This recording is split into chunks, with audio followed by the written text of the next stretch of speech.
A nosotros nos corresponde desarrollar el caso número 1, que de manera hipotética plantea lo siguiente. Dice, la Constitución Política del Estado Kryptoniano establece que los altos funcionarios tales como el presidente, ministros, fiscal, magistrados de altas cortes, entre otros, cuentan con un fuero constitucional que al ser levantado por el Parlamento en un ejercicio político les garantiza que su judicialización estará a cargo de la Corte Suprema de Justicia en un proceso de única instancia. Realizando el análisis de ese caso, podemos visualizar que según el artículo 8, literal H de la Convención Americana de Derechos Humanos, Pacto de San José, y el artículo 14, numeral quinto del Pacto Internacional de Derechos Civiles y Políticos, se les está vulnerando el derecho a la segunda instancia, el derecho al debido proceso y la garantía de la separación de las funciones de acusación y juzgamiento. Pues estos pactos reconocen estos derechos y ambos han sido ratificados de forma voluntaria por el Estado, lo que les hace parte entonces de la legislación interna y los lleva también a conformar el llamado bloque de constitucionalidad. Aquí se observa claramente la vulneración de estos derechos, más cuando la Constitución reconoce el derecho a impugnar las sentencias condenatorias de todos sus ciudadanos, lo que muestra que el Estado en ejercicio de sus funciones legislativas ha pasado por alto establecer y regular la segunda instancia como una garantía procesal, lo cual estaba obligado a respetar en nombre de la Constitución política y de los pactos que de forma voluntaria ha decidido ratificar. Realizando el análisis del caso aquí presentado, podemos visualizar que con el simple hecho que en el estado de Krypton se establezca en su constitución que los altos funcionarios, tales como presidente, los ministros, fiscales, magistrados de altas cortes, entre otras, tendrán la garantía de que su judicialización estará a cargo de la Corte Suprema de Justicia en un proceso de única instancia. Según el artículo 8, literal H de la Convención Americana sobre Derechos Humanos, Pacto de San José, y el 14, numeral quinto del Pacto Internacional de Derechos Civiles y Políticos, en el presente caso se están vulnerando el derecho a la segunda instancia, el derecho al debido proceso y la garantía a la separación de las funciones de acusación y juzgamiento, pues estas dos, el pacto reconoce estos derechos que han sido ratificados por el Estado, lo que los hace parte de la legislación interna y pasan a conformar el llamado bloque de constitucionalidad que hemos visto en clase. Aquí también se observa claramente la vulneración de esos derechos, más cuando la constitución de este estado, Krypton, reconoce el derecho a impugnar las sentencias condenatorias,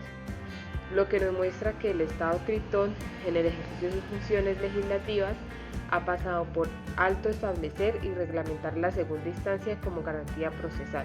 lo cual estaba obligado a respetar en nombre de su constitución política y a la luz de los pactos que voluntariamente se ha ratificado. Desde nuestro punto de vista como grupo, para el caso en concreto, los funcionarios en mención están en manos de un organismo que hará las veces de instructor y juez y que además los condenará en única instancia sin ningún otro recurso que les permita controvertir las posibles decisiones ante otro superior. Debemos recordar que la Convención Interamericana de Derechos Humanos, a través de la Comisión, promueve la observancia y la defensa de los derechos humanos. Seguido a esto, en este caso hipotético planteado, podríamos presumir que el estado de Krypton, al igual que la mayoría de todos los estados miembros de esta convención, dentro de sus normas constitucionales se consagra el derecho del debido proceso, que es una garantía que en teoría tendrían todos los ciudadanos, incluyendo los aforados constitucionales. En concordancia a esto también se podría aplicar el principio de igualdad, y para ejercer y aplicar el respeto de estos derechos, en este caso, el Estado kryptoniano debe permitir controvertir todas las decisiones judiciales ante órganos o instituciones superiores. A su vez, las altas cortes podrían estudiar ese tipo de casos con el fin que se genere un precedente judicial y permita la protección de los derechos para que se apliquen en todo el territorio nacional. En este caso, en el territorio de Krypton, evitando acudir ante la Convención Interamericana de Derechos Humanos, pues finalmente esto implica una sanción para este Estado, pues en caso de ser culpable podría ser condenado y juzgado por incumplir las normas de la Convención, ya sea por acción o omisión. Así también podríamos contemplar acciones por estos sujetos, acciones de tutela para hacer valer los derechos violados en el territorio de Krypton. En este caso puede aplicarse la excepción de convencionalidad por estar vulnerando derechos humanos. Puede ligarse también de la norma nacional vigente y aplicar directamente la internacional, ya que en el momento en que cada Estado ratifica una convención, esta entra a ser parte del ordenamiento nacional vigente. Igualmente, en el artículo 14.5 de los derechos civiles y políticos, el cual regula que cada Estado tiene derecho a un fallo de impugnación mediante el cual se revisará sustancialmente el fallo y la pena condenatoria. En la Convención Americana ha sido reiterativa en este concepto en plantear una doble conformidad, garantizando así la revisión integral del fallo condenatorio. En el momento en que el Estado Krypton niega la revisión de fallo de única instancia, puede escalar a nivel interamericano, ya que este tiene como función la promoción, prevención